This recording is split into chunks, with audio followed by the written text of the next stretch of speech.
भगवान श्री रामचंद्र जी के चरित कमल में मया प्रेम करिया गाँव के समस्त नारी दीदी प्रिय मिलके श्री चरण कमल में हमारे भारतीय संस्कृति बालिका मानस परिवार ग्राम कपाल फोड़ी जिला धनतरी की ओर से सांझ प्रणाम है। राम कथा में अभियान प्रिया शब्द मया प्रेम करिया भाष्य संचालक महोदय जी और बड़ समिति के समस्त भैया मल्ला और आप समस्त संत समाज आप सभी के श्री चरण कमल में हमारे सांझ प्रणाम है। भैया हो हम अपन मिले हुए पावन कथा प्रसंग की ओर चलन। वैसे तो बाबा जी महाराज जो है मुख्य रूप से 7 कांड में श्री रामचरित मानस की रचना करेंगे और 7 कांड में 84 कथा है और सब कथा जो है एक से बढ़कर एक है।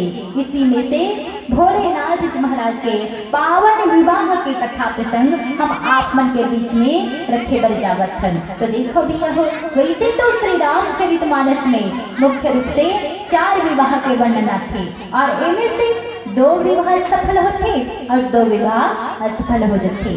प्रभु श्री रामचंद्र जी और भोलेनाथ जी महाराज इन दोनों के विवाह जो सफल होते और शूर्पणखा भी विवाह करना छात्री से अगर साथ में प्रभु श्री रामचंद्र जी के साथ में शूर्पणखा जाके प्रभु लगत थे कि हे राम ते मोर साथ में शादी कर ले, लेकिन ओकर विवाह सफल नहीं हो सके। इधर नारद जी महाराज भी विश्व मोहिनी के साथ में शादी करना छात्री थे, लेकिन ओकरो शादी सफल नहीं हो पाई। काबर की जे विवाह के मूल में वासना हो कामना हो और विवाह सफल हो नहीं सके। तो विवाह किसलिए? जगत के कल्याण के लिए, लोक कल्याण के लिए होना चाहिए। और भोलेनाथ जी महाराज को ने वो तो प्रबल वैरागी हरे, एक योगी हरे और एक योगी ना वैरागी ना शादी करके आवश्यकता काबर आना पड़ी। तो देखो भोलेनाथ जी महाराज पूरा जगत के कल्याण के लिए शादी करत थे। काबर उस समय तारक असुर भयो ते काला भुज प्रताप बल तेज विशाला। ये तारकासुर जो है पूरा संसार भर में आतंक फैला के रखे से और ये तारकासुर जो है भगवान से वरदान मांगे से कि भाई केवल शिव पुत्र के हाथ से ही मरो। तो काबर इसने वरदान मांगे से तो देखो तारकासुर देखते क्या रे, जब से माता सती के मरण हुए तब से भोलेनाथ जी महाराज तो वैरागी बन गए और एक बार आँखी न मुंद थे तो 87,000 वर्ष तक फुर्सत आँखी खोले ही नहीं। तो वो तो अब माता सती के वियोग में एकदम वैरागी बन गए, तो वो तो कभी शादी करने वाला है नहीं, तो वो शादी ही नहीं करी। तो एक लड़का भी नहीं आया और लड़का ही नहीं तो बोला मार ही बोला तब तो फिर मैं अमर हो जाऊँ, तो क्यों ना मैं यही वरदान ला मांग लो। तो इस प्रकार से वो कौन से वरदान मांगते कि मैं शिव पुत्र के हाथ से मरो।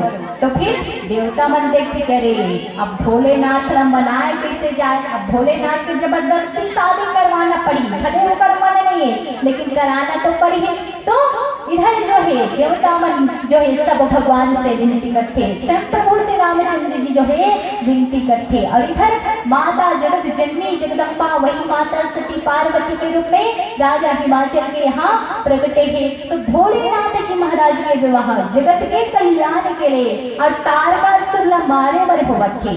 तो ये तारकासुर कौन है भैया हो, देखो तारकासुर मतलब जो तर्क वितर्क कुतर्क आडंबर अंधविश्वास है वही तारकासुर है। अब ये तारकासुर मरी कब, जब श्रद्धा और विश्वास के मिलन होगी और सदविचार रूपे कार्तिकेय जी महाराज की उत्पत्ति होगी, तब सदविचार के माध्यम से ही कुतर्क रूपी दानव जो है मारे जा सकते। तो इस प्रकार से लोक कल्याण के लिए श्रेष्ठ संतान के उत्पत्ति के लिए भोलेनाथ के विवाह हुआ थे। और हम सब ला भी चाहिए तो हम सब भी ऐसे श्रेष्ठ संतान ला पैदा करें जो विवेकानंद शिवाजी महाराज महाराणा प्रताप की तरह जगत के कल्याण आ सके, देश धर्म संस्कृति के कल्याण के लिए जे काम आ सके। ऐसा पुत्र ला संस्कारी पुत्र राम भक्त पुत्र ला पैदा करो। और भोलेनाथ जी महाराज के भी यही उद्देश्य है। तो भोलेनाथ जी महाराज जगह जैसे ही विवाह की खबर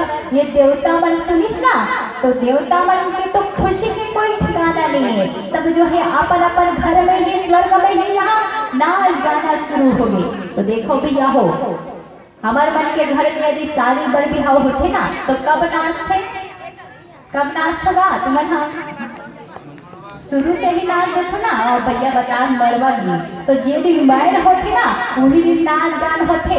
लेकिन यहाँ देखो इतना खुशी के मारे मन इसमें जावत है कि खबर मात्र सुनी और नाचे के चालू कर दिए। स्वर्ग में यहाँ बैंड बाजा पेड़ धमाल सब बाजत थे, डीजे डांस में सब डांस करत थे। और इधर चारों ओर मंगल शुभ सगुण होवत थे, अप्सरा मन जो है सुंदर नृत्य गान करत थे।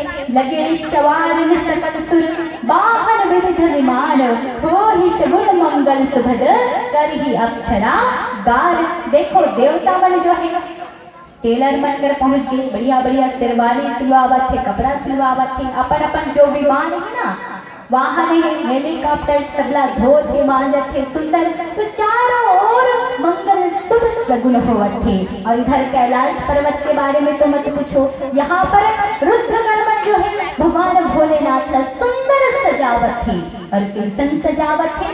तो बाबा जी महाराज जो कहते